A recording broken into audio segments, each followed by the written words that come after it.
Boa noite, colegas. Estamos esperando aqui a conexão dos colegas.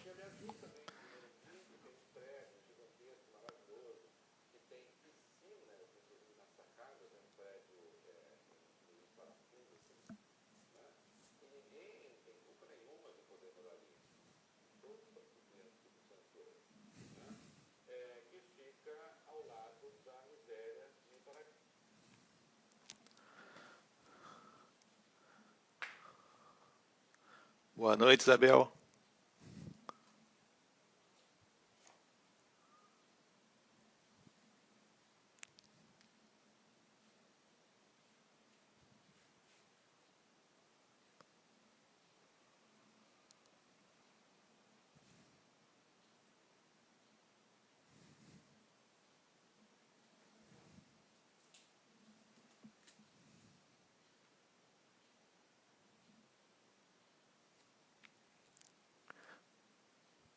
Boa noite, minha presidente.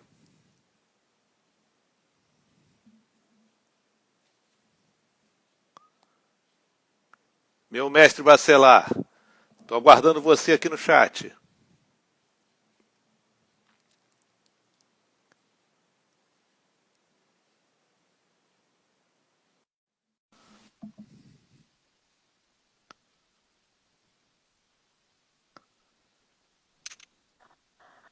E aí, meu amigo Joaquim? Mestre Bacelar, que bom te ver rever, ainda que virtualmente. Tudo bem? Tudo bom? Saudade de você, rapaz. Também a saudade não é menor aqui. Pois é, Bacelar, nós estamos aqui agora. Acho que a gente está. Tem um minuto ainda para bater papo.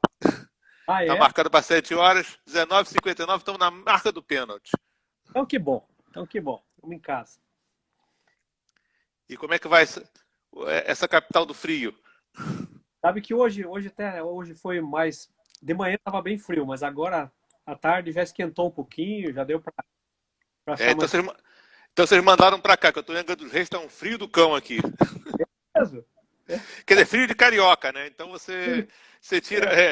Você estaria aqui certamente na piscina.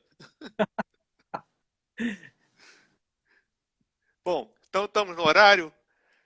Queridos colegas, é um prazer estar aqui novamente no chat do Fonage, essa invenção da nossa presidente Janice, nesses tempos de pandemia, nesses tempos de isolamento social, é uma maneira que a gente tem de manter viva a chama e de manter, de alguma maneira, vivo o convívio da gente, ainda que seja virtualmente, né? E é um prazer maior ainda poder estar nesse chat com o Bacelar. Bacelar é, antes de tudo, um querido amigo, meu mestre, eternamente vai ser meu mestre. Estava me lembrando hoje, Bacelar, conheci você na Ilha do Mel. Lugar ótimo para se conhecer gente, né? Muito, muito legal, muito legal. E você era juizado, estava... Isso tem o quê? Uns 25 anos? Mais ou menos isso, né? Logo no iniciozinho da Lei 90/99. E o teu dilema era se ia fazer audiência na Ilha do Mel, de chinelo ou não.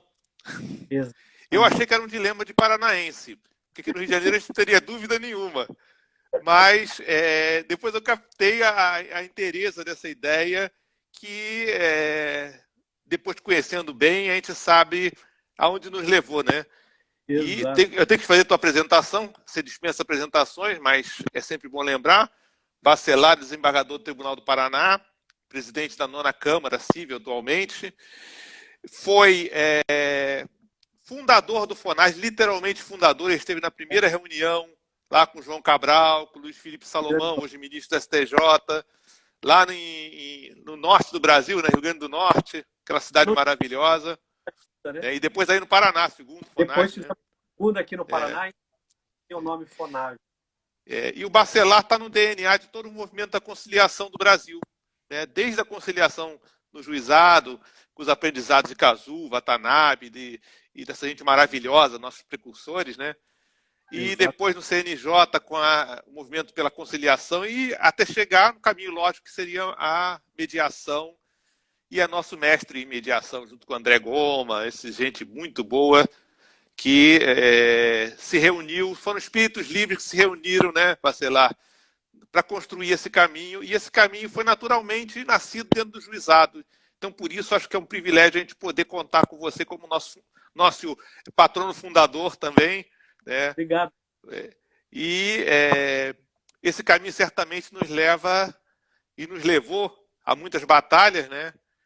Na Secretaria de Drogas, tivemos belos encontros lá, belas ideias, nos fóruns do próprio juizado, nos fóruns sobre drogas, sobre tudo, e nos leva a um caminho comum, que é o de pensar uma justiça mais doce, uma justiça que busque reconstruir o tecido social, né? Até por intervenção sua, eu tive contato agora com um inteligentíssimo rapaz mestrando em sociologia, que me procurou, por indicação sua, para a gente conversar um pouco sobre justiça restaurativa, né? Se a gente faz a justiça restaurativa, se não é, né? E aí me remete àquela conversa inicial. Vamos fazer audiência de chinelo ou não vamos? Não, né? O importante é o que está por trás disso, não é etiqueta, não é vacilar. Aí você tá com a bola, Bacelar. Você falou um negócio aí e até eu lembrei, porque o projeto da ilha teve uma característica interessante. Você tinha que... A gente já tinha algumas experiências nossas de fonagem. A Sueli Pini já tinha, a gente tinha já no Mato Grosso, já tinha no Amazonas, outras experiências de descentralização. E aí, quando a gente abriu as portas para a comunidade das ilhas aqui do Paraná, o que nós percebemos é que havia muita necessidade, e hoje está no Código de Processo Civil, aquele SEJUSC, setor de cidadania, né? O pescador ia lá, o barqueiro ia lá, e muitas vezes ele pedia uma ajuda para resolver a questão do seu regulamento, do seu regimento interno, da sua associação. E eu sentava com ele, resolvia os problemas e assim foi. Passaram anos, eu fiquei acho que 5 ou 6 anos coordenando a operação litoral aqui, né? A população fica muito grande no litoral nos períodos de dezembro até fevereiro. E aí entra um outro juiz, depois de muitos anos, e aí ele é processado por ele estar fazendo uma construção irregular, o pescador, aquele mesmo pescador que muitos anos atrás eu havia orientado. E eles assim, o senhor está sendo processado aqui, porque o senhor está construindo irregular aqui na ilha, o senhor precisa ter um advogado. O senhor tem advogado? Tenho, sim, senhor. Né? Quem é seu advogado? É o doutor Roberto Portugal Bacelar. Aí o juiz falou, mas o doutor Roberto Portugal Bacelar é juiz. Este mesmo, esse que é meu advogado. Todos os problemas da ilha que a gente tem, a gente traz para ele que resolve para ele. Isso é cômico, mas ao mesmo tempo demonstra que essa concepção de um setor de cidadania é a essência dos nossos juizados especiais, né? A gente sempre teve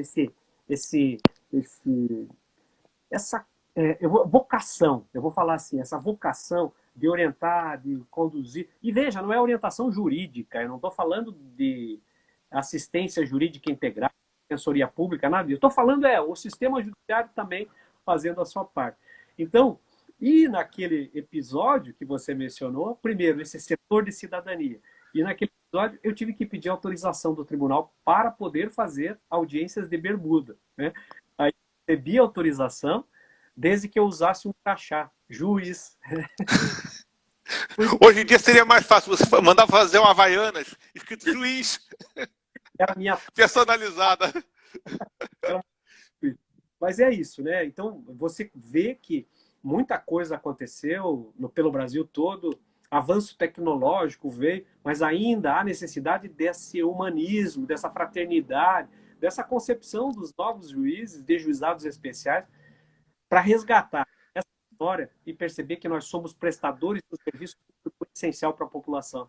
Ô, Bacelar, a Valéria Lagasta, que é a paulista mais carioca que eu conheço, ela acabou de postar ali, esse é juiz raiz. Eu acho que juizado é juiz raiz, né? Antes de tudo, aquele juiz que, uma coisa que você ensinou pra gente naquelas aulas, é o juiz que estabelece rapport com a comunidade, né? Uma conexão, né? Ele se conecta com a comunidade de tal forma que ele consegue perceber os valores, as crenças. E aqui tem um episódio interessante até que eu tenho discutido muito agora, recentemente, que é resgatar a conciliação no seu valor, na sua essência. Todo mundo passou a falar em mediação, mediação, mediação. Vamos lembrar que a mediação é importante, mas a conciliação também é importante. E aquele conciliador que consegue estabelecer esse rapport com a comunidade, consegue se colocar no lugar das partes, consegue internalizar valores, princípios, crenças das partes, ele consegue fazer sugestões de solução para o conflito sem que as partes percebam que isso está acontecendo. Ou seja, ele faz tão parte daquela... A conexão é tão forte com as partes que ele começa a entender a lógica das pessoas e a solução acontece de maneira mais rápida. Essa é uma discussão bem interessante que cada vez mais a gente precisa estabelecer. Tem que ter mediação, ela é mais demorada, ela demanda mais tempo, questões emocionais, mas a conciliação, quando o conciliador consegue estabelecer essa conexão e esse rapport, ele consegue fazer sugestão e, ao mesmo tempo, sair, como diz o meu querido professor Vesula, biodegradável. É. Então, isso aí a gente pode perceber que não existe conflito nenhum, ou seja, seria um conflito meramente aparente entre que entre conciliação de juizado, entre mediação e entre conciliação de juizado. São várias roupas que a gente tem à disposição para usar, não é isso? E costumam se dividir em vários todos, quando na verdade nós temos um todo sistêmico, que é esse sistema de juizados especiais junto com os sejus, que na verdade nós temos que trabalhar sistemicamente, efetivamente, de uma maneira sistêmica. E, Bacelar, nós precisamos também resgatar um pouquinho a nossa história conjunta, nossas parcerias, né? Nessa questão de mais focado na área criminal, né? Você sabe que é a minha paixão, o meu xodó, né? Na construção do que hoje se chama de justiça restaurativa. Eu tenho um pouco medo de etiquetas, vou confessar para você. Não sei se o que a gente fazia era justiça restaurativa ou não, mas que a gente aplicava muito de restauração nos nossos métodos muito pouco ortodoxos de trabalho, a gente aplicava. Você podia contar um pouco para resgatar essa história da justiça restaurativa? Você tocou num ponto bem interessante, porque eu chamei muitos anos de mediação criminal, mediação penal. Eu nunca tive muita preocupação em chamar isso de justiça restaurativa. Falam em justiça terapêutica, falam em várias formas de solução de conflitos que você falou diferentes, né? Quando nós começamos a trabalhar com isso, trabalhando com a mediação, os juizados especiais tinham um campo fértil para lembra que violência doméstica, questões de vizinhança, tudo isso nós trabalhávamos com mediação. Sempre sabendo distinguir, quando se tratava de violência doméstica, se a pessoa tinha realmente o discernimento e a autodeterminação para poder assumir alguma posição e fazer um acordo. O que acontecia na prática, e o que a gente passou a perceber hoje, que na justiça restaurativa ficou muito claro, é que o sistema penal era totalmente desajustado, e nós falamos algumas vezes sobre essa situação. Por que o sistema penal era desajustado? A ideia, tanto no civil quanto no crime, de substituir o juiz, né? Então, a ideia que nós temos do monopólio jurisdicional, se ela foi importante em determinado momento histórico, o juiz. O juiz, e nós líamos isso na doutrina universitária, quando nós estudávamos, o juiz substitui a vontade das pessoas, aplica a lei ao caso concreto e faz justiça. No sistema penal, isso é muito mais forte. Basta procurar a autoridade policial, que a vítima ela perde totalmente o controle sobre o conflito que era dela. E, registrada a ocorrência, promotor de justiça oferecendo uma denúncia, o juiz recebendo essa denúncia, todo o controle sobre o processo. O que acontece a partir daí? O processo segue, indisponibilidade da ação penal, toda aquela discussão. Quando sai uma sentença, e os dois são vizinhos, e o que a gente percebia era isso, né? Saiu a sentença. Seja qualquer tipo de sentença, veja que eu vou falar, sai uma sentença condenatória, e o réu vai lá e cumpre as suas sentenças condenatórias, seja regime aberto, não aberto, seja regime fechado, cesta básica, pena de multa, o que for, ele foi condenado. Ele cruza com a vítima e ele passa pela vítima e ainda informa a vítima: eu já paguei para o Estado o que eu devia, não devo nada para você. Se ele for absolvido, mais ainda a razão ele vai ter para dizer: eu não devo nada para você. E o que faltava no sistema, e me parece que o sistema retributivo ainda tem essa característica, é valorizar as pessoas e os seus relacionamentos, independentemente da infração penal ser de menor, de maior potencial ofensivo, ser de ação pública, ser de ação privada, ser de ação pública condicionada à representação. O mais importante é, o conflito existe. O conflito é entre pessoas. Nunca você vai ver um conflito correndo por aí. O conflito sempre é relação entre pessoas.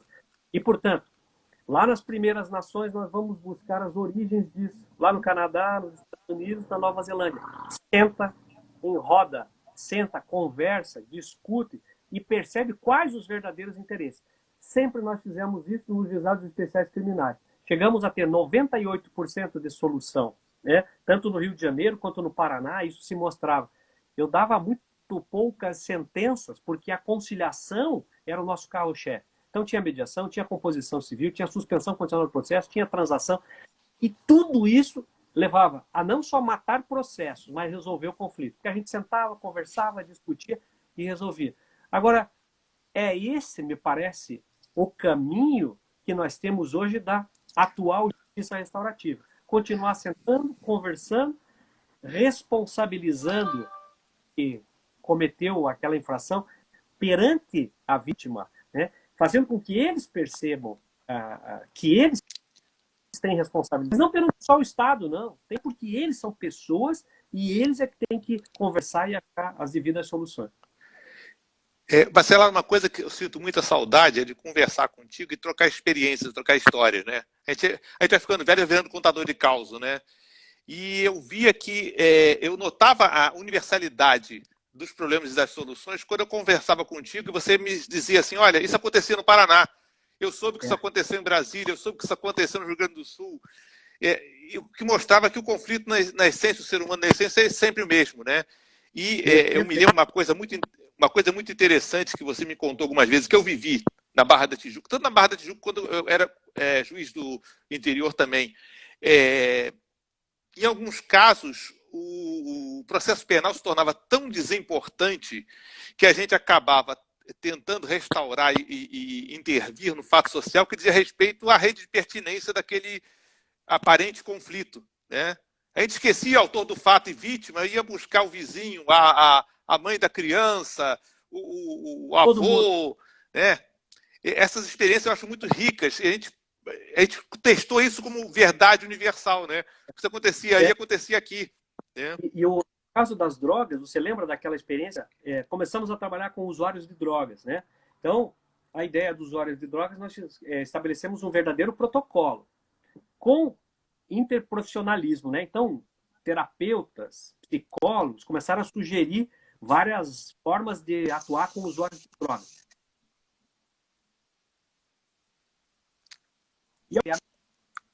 O teu... voltou. A tua conexão falhou um pouquinho. Você podia retomar a fala? Tá bom. Então, o que aconteceu foi que, em determinado momento, nós começamos a dar atendimento a esses usuários de drogas. Né? Tanto lá nos projetos na ilha, nos projetos em Curitiba, enfim. Começamos a dar atendimento a esses projetos. Daqui a pouco vinha alguém e dizia, doutor, eu posso chamar a minha noiva para vir aqui também, porque ela também é usuária de drogas, ela precisa de ajuda. E o jeito que o senhor é bem legal, eu gostei. Ela não tinha cometido crime nenhum, mas ele chamava a noiva para vir participar conosco de uma conversa. E assim começou a se estabelecer uma conexão por força desse protocolo profissional que nós estabelecemos, interdisciplinar, que era você conversar com o usuário de drogas, dar atenção para ele e, na medida do possível, dar alternativas para que ele escolha o que ele quer fazer. E aí você lembra, uma vez eu contei para você também, chegou uma senhora, a gente fazia uma oficina de 13 encontros, né? Era interessante. E nessa oficina, então a pessoa, ao final da oficina, muitas vezes elas resolviam que não tinham mais usar drogas, enfim, resolviam estabelecer um padrão de conduta diferenciado e assim por diante. Aí eu vi uma dessas pessoas que participa da oficina, teve uma recaída. Foi pego novamente usando droga. E ela vem correndo, primeiro ela chega na autoridade policial, fala para o delegado, avisa o delegado que eu quero voltar a falar com aquele juiz lá do juizado. Tá delegado. Se ele quiser, eu já levo o termo circunstanciado, eu levo para o juizado, eu levo para o juiz. Daí como que você vai levar para o juiz, rapaz? Você tá louco? Não, deixa que eu levo. Não conseguiu. Daí ele chega correndo, não vai lá falar comigo. Aí, doutor Bacelar, o senhor lembra de mim? Eu não lembrava, mas eu falei, pois é, lembro sim, né? Claro, Aí, nunca ia responder que não, né? aí eu tive uma recaída. Ele já falando até a linguagem técnica. Os senhores fizeram um acolhimento aqui fantástico comigo. Eu já me determinei que eu vou mudar, mas eu tive uma recaída.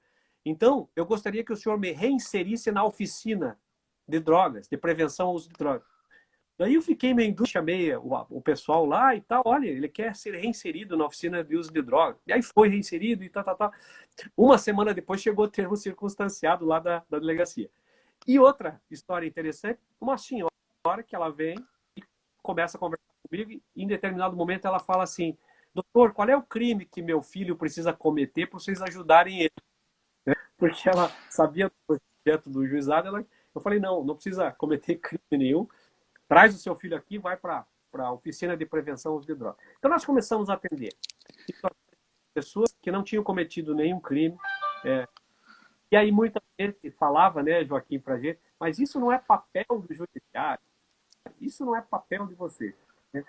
Concordo que não é o papel nosso e que talvez devesse ter em todas as praças públicas do Brasil um centro de atendimento para essas questões, um centro de aconselhamento, enfim. Mas o problema é que esses casos até hoje chegam para os juízes de juizados criminais e eles têm que dar uma solução. Não podemos lavar as mãos, né, e mandar todo mundo embora. Você agora está numa Câmara Civil, não sei se acompanhou, mas recentemente a ministra Carmen Lúcia saiu agora a de 3807 do DF, que fala do encaminhamento do usuário de drogas direto ao juizado. E a ministra, é muito interessante o voto dela, que ela coloca que, olha, a questão é do juizado. E o usuário de drogas tem que ser afastado de toda daquele cenário policial. O mais rápido possível tem que ser entregue ao juiz, porque lá no juiz ele vai ter acolhimento. Ela usa a palavra acolhimento no próprio voto dela, né? Que na verdade, ela está consagrando o que a gente tentou pavimentar pela frente, né? É aquele protocolo de atendimento que tinha um padrão. Você lembra que os psicólogos desenvolveram alguns estudos, até Prochaska e Di Clemente, são dois dos psicólogos. E eles diziam que todos os dias abre na cabeça do usuário uma janelinha de oportunidade de mudança. E isso é natural na cabeça das pessoas. O problema é que o primeiro contato do usuário de droga normalmente é com pessoas que não tem nenhum conhecimento sobre isso. A mãe que passa a mão na cabeça, o pai que reprime, e ninguém consegue fazer um contato técnico. Aí a ideia, vem inclusive de uma experiência do Canadá, primeiro contato, é que você que vai dar o primeiro contato, seja polícia, seja juiz, seja promotor, seja lá quem for, saiba como que se desenvolve a abertura dessa janelinha. Se você fizer as ativas, perguntas poderosas, você pode fazer abrir a de contemplação. Ele vai contemplar a possibilidade de mudança. Aí, se ele tiver determinação de fazer isso, você remove os obstáculos e uma alteração cognitivo-comportamental. Poxa, isso é fantástico. A USP, né? Quando nós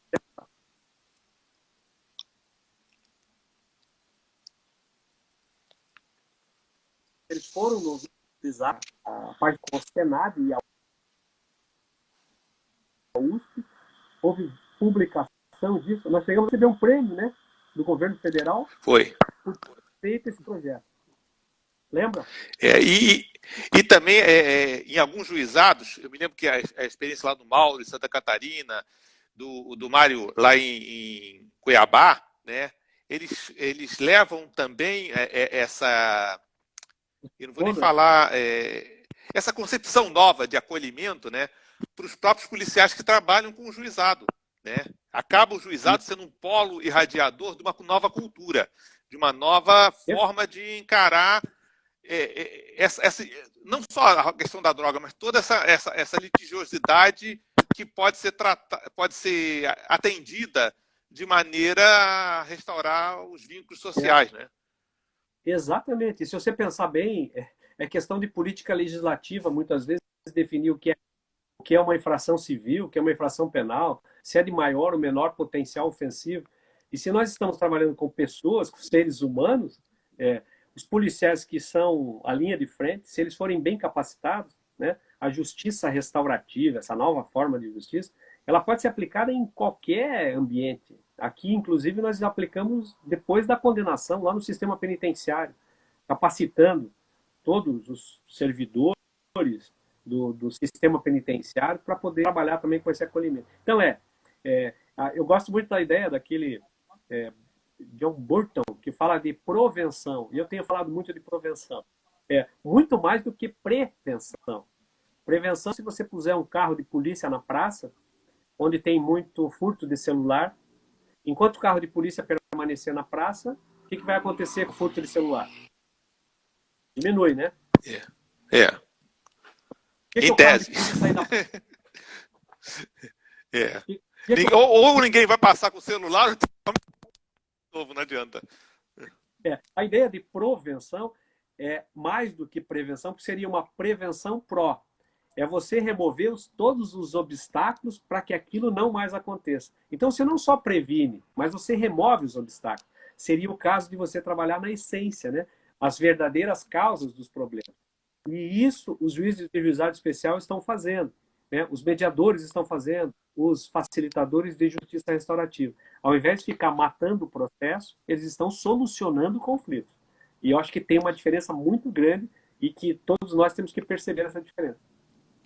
Faz toda a diferença, né? Porque eu sempre disse aqui, quando a corregedoria ia fazer inspeção, dizia assim, olha, o juizado que julga muito é porque não está funcionando direito. Juizado não é para julgar. Né? Juizado é para conciliar antes de tudo. É a primeira fase, é a fase principal, a fase, o nosso diferencial para a justiça criminal. Né?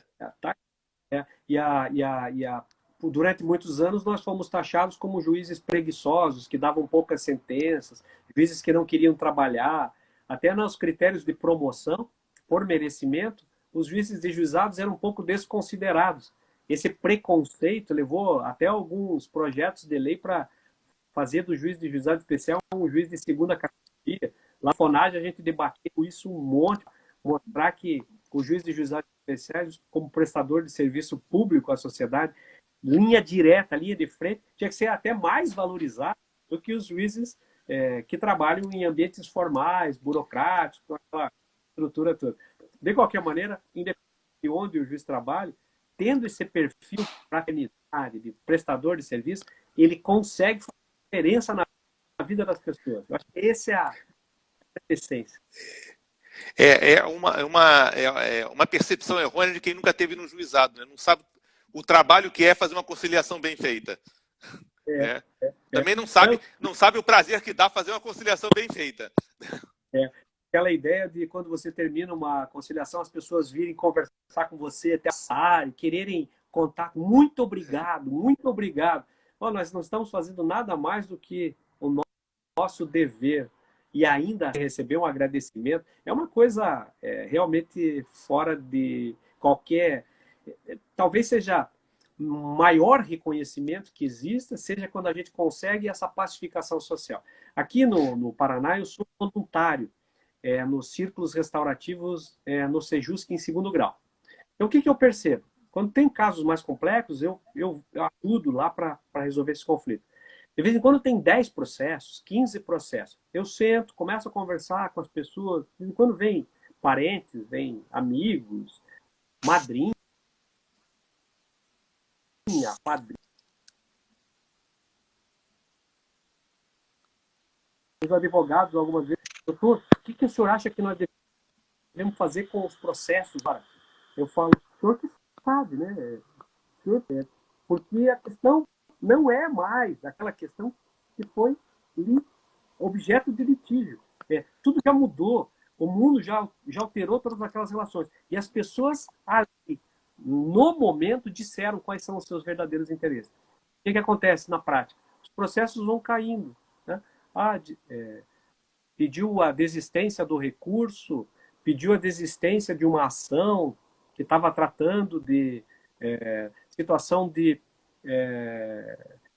financeira relativa ao patrimônio, e assim vai. O caso se resolve. Eu não escrevo uma linha e o conflito se resolve.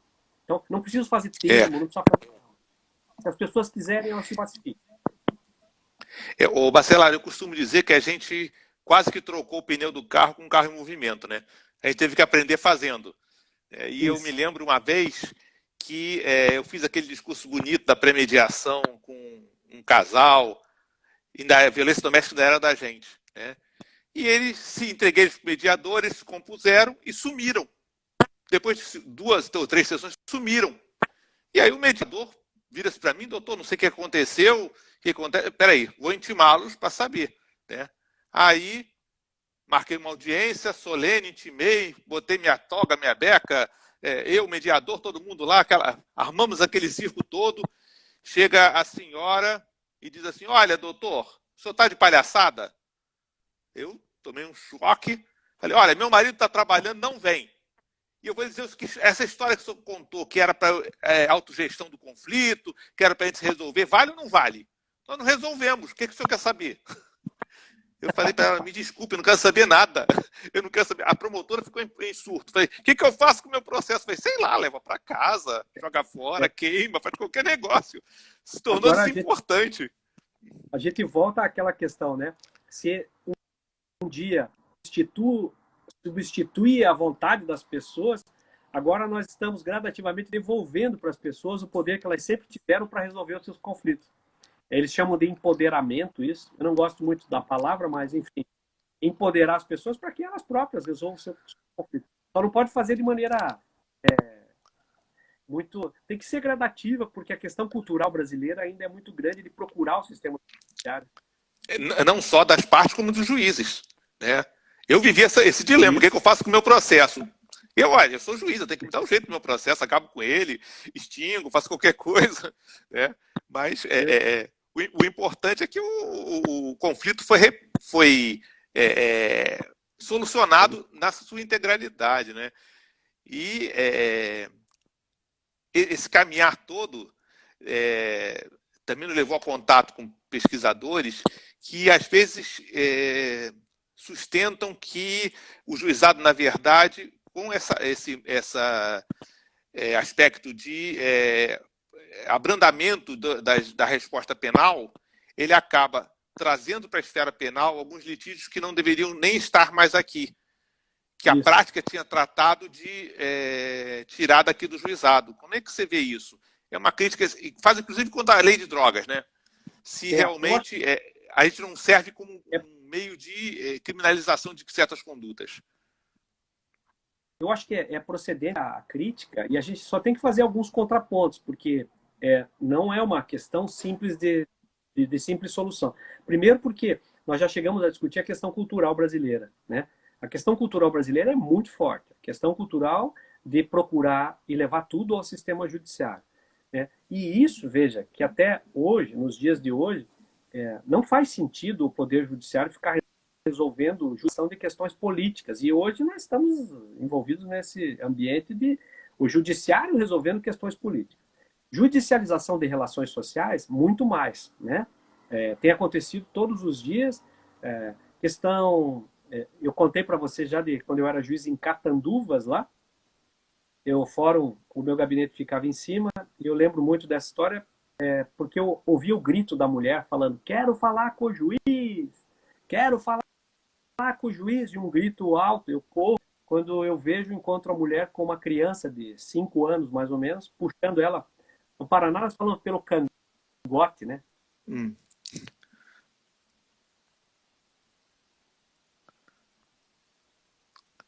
Você ficou sem som agora. A partir disso, assim, toma, doutor, o meu filho, eu não dou conta. Né?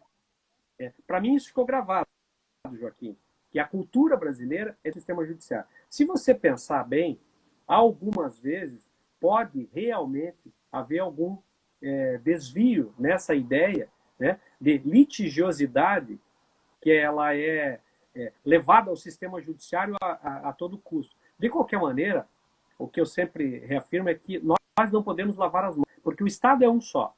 O Estado é um só. Se levar a questão para o sistema judiciário, tem de se dar o encaminhamento adequado. Né? É essa a ideia hoje, quando se prega múltiplas portas de acesso à justiça, sistema de justiça multiportas, é você encontrar uma solução adequada. O que não pode é dar a solução inadequada. Condenando quem não merece ser condenado, judicializando a questão que não precisa ser judicializada. Talvez o papel de todos os profissionais do direito, desde os policiais militares, policiais civis, polícia federal, enfim, de todos, advogados, defensores, seja fazer parte desse processo e ter como adequada, depende do papel de cada um. Ninguém pode fazer um encaminhamento inadequado, porque fazendo esse encaminhamento inadequado é que podem surgir injustiças. Sim, e aí é traição do sistema todo, né? É tudo. Isso seria traição. Nós temos aqui duas colocações, uma do Guilherme Baldan e outra da Valéria, que são importantes a gente ponderar aqui. O Guilherme lembra a importância da formação, formação nacional, né? Dessa massa de trabalho para a solução não conflituosa dos litígios, né? Essa formação continuada, não só para a formação de facilitadores, mediadores, conciliadores, mas com a própria formação dos juízes, promotores, defensores, como aquele curso que a gente fez pela Secretaria Nacional de Drogas, né? E a Valéria pede para você salientar a diferença de conteúdo, de formação, de facilitador da justiça restaurativa e do mediador em geral e do conciliador em geral. Uhum. Eu acho que as duas coisas se completam até. Porque capacitação, formação, eu acho que tende a haver, principalmente porque houve uma mudança. Se você pegar hoje, a gente vive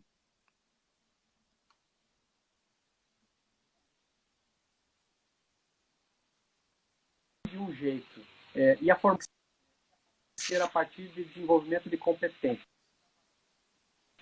Então, eu quando começo um curso, eu já não começo mais, né, como a gente fazia antigamente. Agora eu penso assim, quais as competências que eu quero desenvolver nessa pessoa, né? Então, se for curso para policiais, o que eu espero que um policial cidadão faça ao ter essa formação?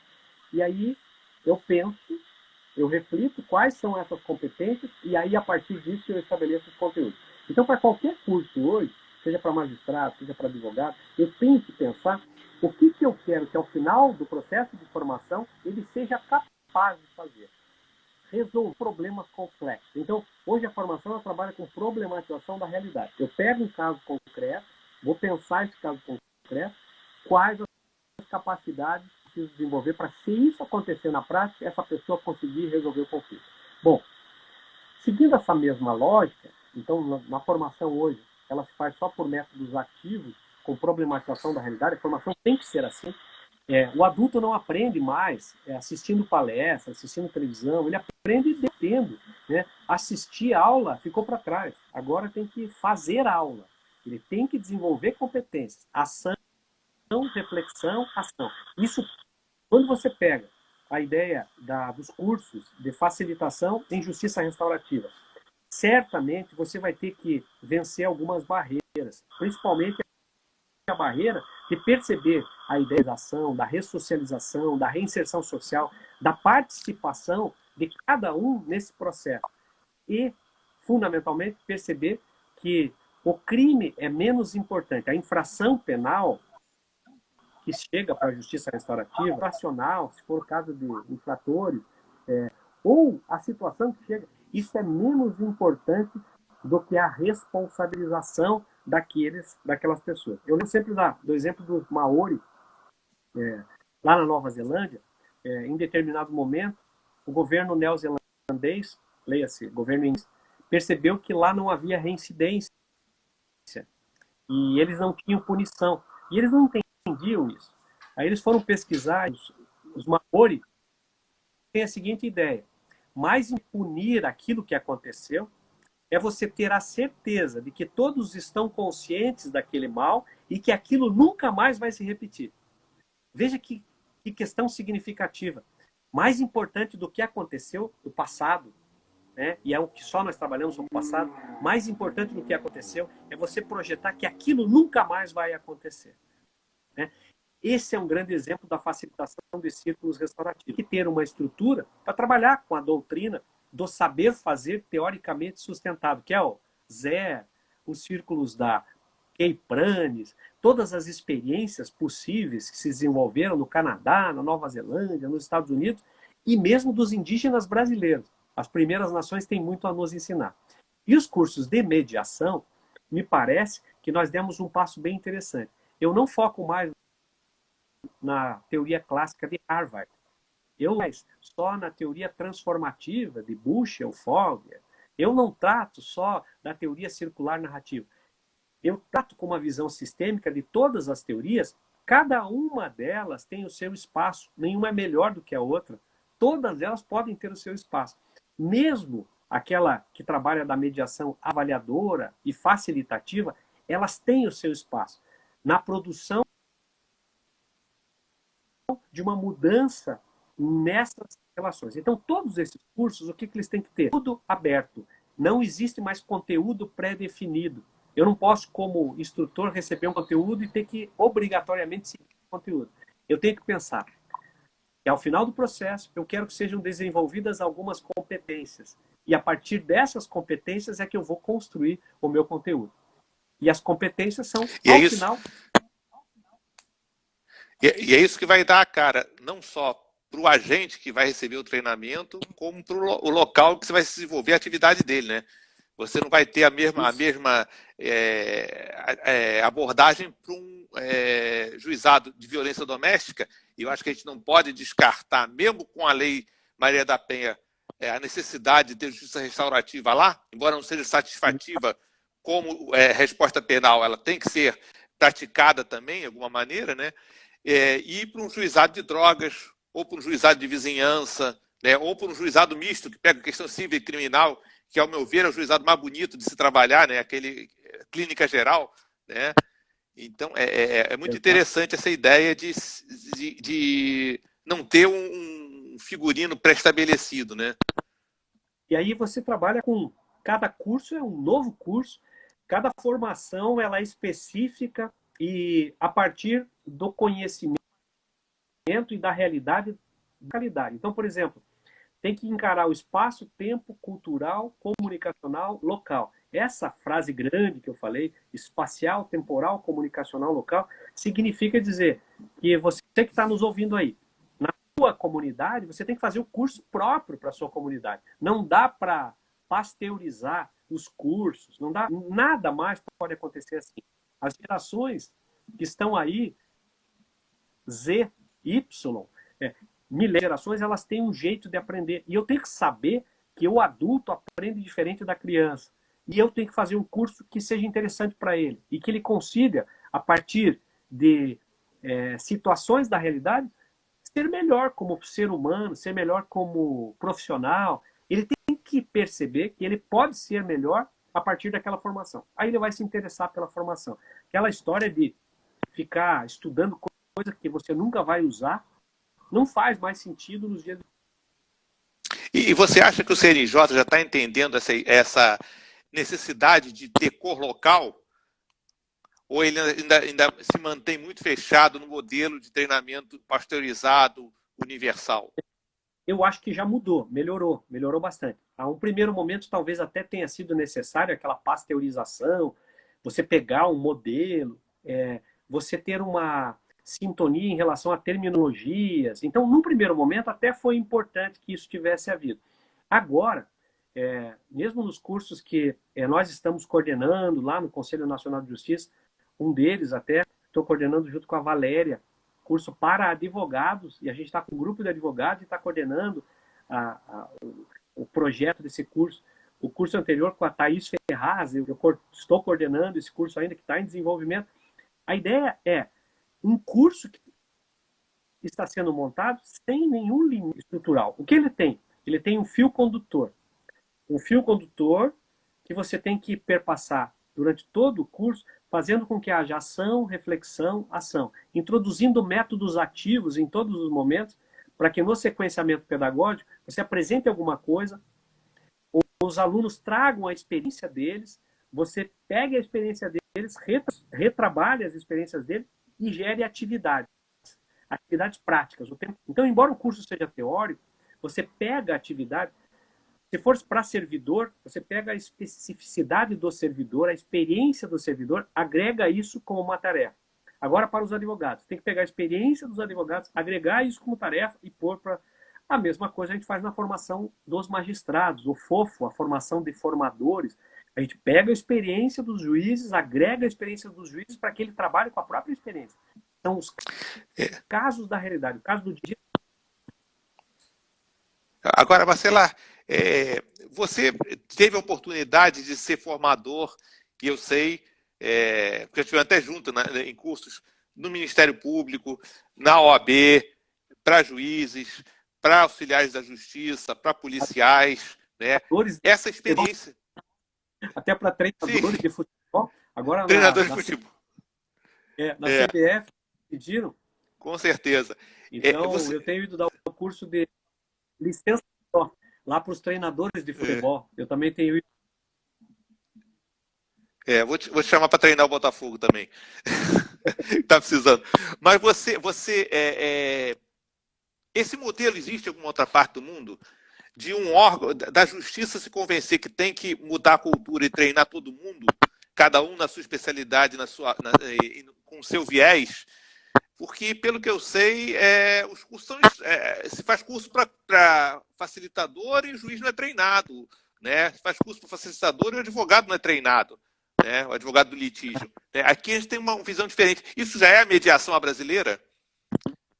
Eu acho que já é um passo que o Brasil está passando que causa inveja ao mundo, né? Pela Infam mesmo, eu estive visitando alguns outros países para conhecer a formação. Então, fui visitar esses países para saber como que isso acontece e tal.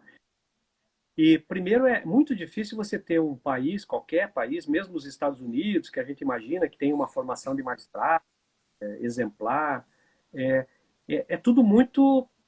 não existe uma formação nacional, esse movimento que a gente tem hoje de FONAGE, existe tudo muito setorizado, né? Então, vários países é isso que acontece. Então, no Brasil, a primeira grande conquista é nós termos essa possibilidade de fazer essa formação para o Brasil todo. Cursos em EAD, em educação à distância no Brasil, evoluíram muito. Talvez até mais do que em outros locais. Então, uma coisa é você transformar palestra, filmar palestra e achar que isso é educação à distância. Isso não é, né? Educação à distância é todo um planejamento sequencialmente pedagógico, programado para você aprender o tempo todo com ação, reflexão, ação.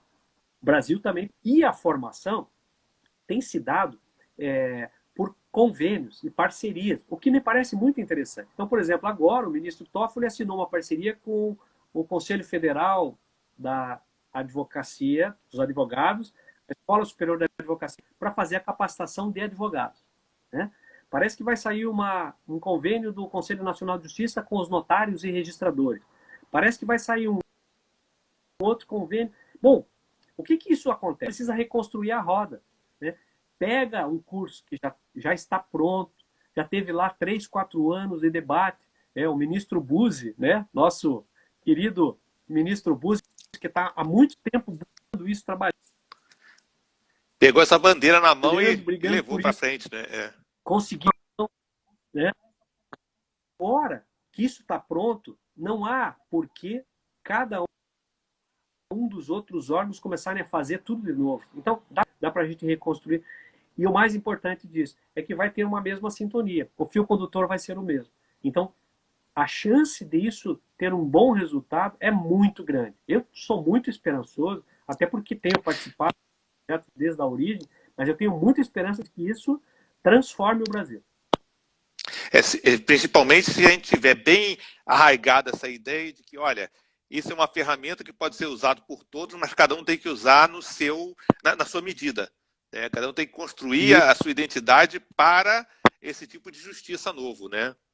Isso acho que é o ganho maior dessa, digamos assim, dessa difusão de ideias entre os diversos atores, né, dessa busca de um ideal de pacificação, né? E aí lembrar que nós estamos dentro de um sistema, né? E todos são importantes dentro desse sistema. Ficar brigando com o outro, que isso só vai prejudicar a própria população. Eu sempre falava, né? Daqui a pouco você vê uma audiência e o advogado brigando com o promotor brigando com o juiz brigando com o advogado. Você vê as partes, coitadinhas, ali olhando, e elas olham para um lado e olham para o outro. Bacana, a briga é gente grande, né? Todo mundo brigando, profissionais. Ah, é divertidíssimo, né? Ver os outros brigando. Partes não é observado. As partes muito assustadas, né? Com essa, eu digo, adversariedade, né? Diferente de adversidade, né? Adversariedade. Parece que um realmente é contra o outro, independente do que o outro faça, vai haver briga. E a adversidade é aquilo que no nosso dia a dia existe, faz parte do jogo e a gente tem que enfrentar. E, Bacelar, estamos vivendo agora um momento ímpar da nossa história, né? Você vê que a gente está conversando, a gente que batia papo com um copo de cerveja, hoje está conversando virtualmente, né? Como é que você vê essas novas ferramentas que será que acho que vieram para ficar? Como é que a gente pode explorar essas novas ferramentas nesse contexto todo de busca de solução consensual, né? Eu falo não só em mediação virtual, mas em qualquer forma de contato virtual e de tentativa de fazer esse approach virtualmente. Não sei se você lembra, lá em 2011, mais ou menos, lá no Pará, o Fábio Póvoa, juiz de Castanhal, o Ricardo Quimente me ligou e falou: Bacelar, posso te pôr como bucha de canhão? Vou te pôr na... E nós fizemos as audiências virtuais. Eu nunca pisei na comarca de Castanhal. E eu fiz 5 audiências na comarca de Casas e Juizados Especiais. Era tudo por teleconferência. Eu recebi as partes, conversei com as partes. Depois, o Ricardo Quimente fez uma pesquisa. Era a ministra Helena Calmon, que era, eu acho que a diretora, a corregedora, me parece. Corregedora Nacional, Ela fez uma pesquisa, e essa pesquisa perguntava para as partes se elas se sentiram acolhidas ou não com a audiência virtual. Bom, Fábio Póvoa e eu fomos elogiados, né? Porque nós conseguimos dar um atendimento específico. Isso que está acontecendo agora não é novo, já acontecia, mas acontecia num percentual muito pequeno. O que aconteceu hoje é que foi necessário que nós todos tivéssemos que ir atrás e correr atrás. Veja a ideia dos cantores com as suas lives, arrecadando produtos e arrecadando recursos para poder atender a população carente e tal. Me parece que nunca mais vai voltar como era. Os cantores só fazerem shows em estádios lotados. Provavelmente as lives comecem a se reestruturar para também fazerem parte desse processo. Os estádios de futebol, você lembrou do seu Botafogo, eu lembro do meu Coritiba, aqui no Paraná, né? Provavelmente, em algum momento, tenha também uma live, uma espécie de pay-per-view, os clubes mesmo se organizem para isso, para não levar todo mundo para o estádio, mas os dois funcionando ao mesmo tempo, sem... Acho que isso é uma tendência. E a evolução tecnológica está cada vez melhor para permitir que isso se consolide. A gente vai ter que fazer uma certa mediação, porque aqui no Rio, o campeonato carioca vai ser decidido com transmissão pelas televisões dos próprios clubes, porque romperam o contato com a Globo, etc. E aí, o que está acontecendo? O Fluminense transmitiu a primeira partida na Flu TV. Era Fla-Flu, tá? Clássico mais famoso do Rio de Janeiro, né? E ele só falava durante a transmissão nome de jogador do Fluminense. Aí o Flamengo vai transmitir pela Flá TV o jogo de volta e só vai falar o nome de jogador do Flamengo. Então você tem que assistir pela Flá TV e ouvir no rádio para conseguir entender o jogo. Penso um bom mediador no Rio de Janeiro, chamado Joaquim, possa mediar esse conflito. O problema é que não tem isenção. Eu ia julgar contra os dois. É um problema sério. Mas essa audiência, até o Guilherme Baldan está aqui lembrando a gente, começou justamente de um trabalho do FONAGE, que na época nos chamaram de loucos, que falava em colaboração entre os juízes do Brasil. Né? Foi um provimento da ministra Eliana que Isso, autorizou você, juiz do Paraná, fazer audiência no Pará. Né? isso. A gente até argumentou que o nome é parecido, Pará e Paraná, não vai dar muita confusão. E agora, era bom a gente ver se conseguia resgatar o vídeo dessa audiência, porque isso é material para pesquisa, né? Isso é material forte para pesquisa. E eu acho que realmente não tem volta, né? A gente vai ter que usar esses métodos, vai ter que fazer audiência com uma parte presente e outra por WhatsApp, né? Um que está trabalhando vai, da hora do lanche no serviço, fazer o contato com o juiz, e o outro está na sala de audiência. A gente vai ter que reinventar a roda. Né? Infelizmente, é a solução que o tempo nos impõe. Né? Mas eu acho que tem alguns ganhos.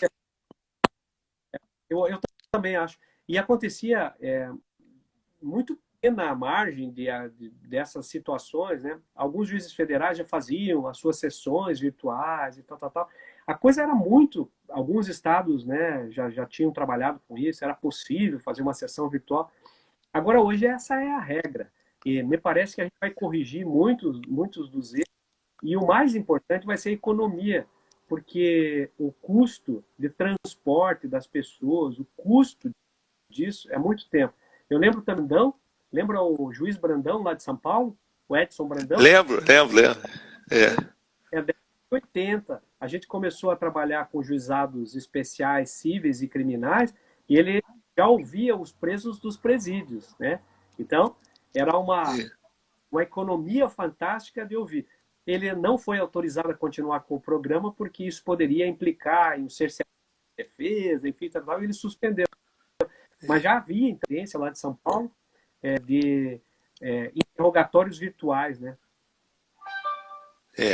Essa audiência que você falou lá do Pará, eu me lembro, o Guilherme está até lembrando aqui, o Guilherme Baldan, que nós todos assistimos, e nós todos éramos seus alunos na hora. Nós estávamos atrás, você com uma tela branca atrás de você para não aparecer ninguém, e nós todos por trás assistindo. E é até uma maneira de racionalizar recursos da justiça. Né? Você imagina, lá na comarca, não lembro qual era a comarca do interior do Pará, que deve levar umas 10 horas para chegar de Belém até lá, né, teve a oportunidade de fazer uma audiência de conciliação com o melhor conciliador do Brasil, mais capacitado, Roberto Bacelar. Né? Eu acho que é uma oportunidade de ouro que se abre para... olha, sinceramente, eu ficaria muito feliz, por exemplo, se eu tivesse um processo na justiça e fizesse por teleconferência uma mediação com a Valéria Lagasta, fazendo essa mediação para mim. Ia ter uma mediadora de top de linha, né? Trabalhando para a Justiça do Rio de Janeiro. Né? E isso eu acho que é uma maneira nova de se pensar a colaboração judiciária. Né? Porque primeiro, nós tivemos ali a oportunidade de ver um treinamento em loco, uma audiência real. Né? Não foi aqueles casos que a gente inventava no início dos cursos para tentar demonstrar o que era a conciliação, o que era a mediação, né? Mas a gente teve a oportunidade de ver uma mediação real se desenvolvendo com um caso real com gente de carne e osso, ainda que virtualmente, né? É a novidade que veio dar na praia, né? Você sabe que ali até teve uma questão que é bem interessante para a gente poder lembrar a ideia de competência. Porque, não sei se você lembra, mas o sistema ProJude deu falha no sistema ProJude na hora. E aí a gente estava... E aí, a ideia que eles dizem de competência é você ter que articular todo o conhecimento possível para poder resolver o problema na hora. O problema estava acontecendo. Aí eu peguei o celular, liguei para o Fábio Povo, lá que estava na comarca de... Daí, Fábio, me conta o que é. Daí ele falando comigo no celular, eu falando com as partes, porque o ProJude não abria na hora. Aí, na sequência, o ProJude abriu. E aí a gente conseguiu dar conta da... Então, tudo que aconteceu naquele caso aconteceu na hora, foi real. A gente tinha que dar conta de resolver. Foi legal. Não, e hoje a gente tem Zoom, tem webinar, tem várias ferramentas que podem, né, num celular, né, resolver a vida das pessoas. Eu acho que a gente não pode desprezar essa janela de oportunidade, como você lembrou, né, que se abriu É. para a justiça pensar novos conceitos.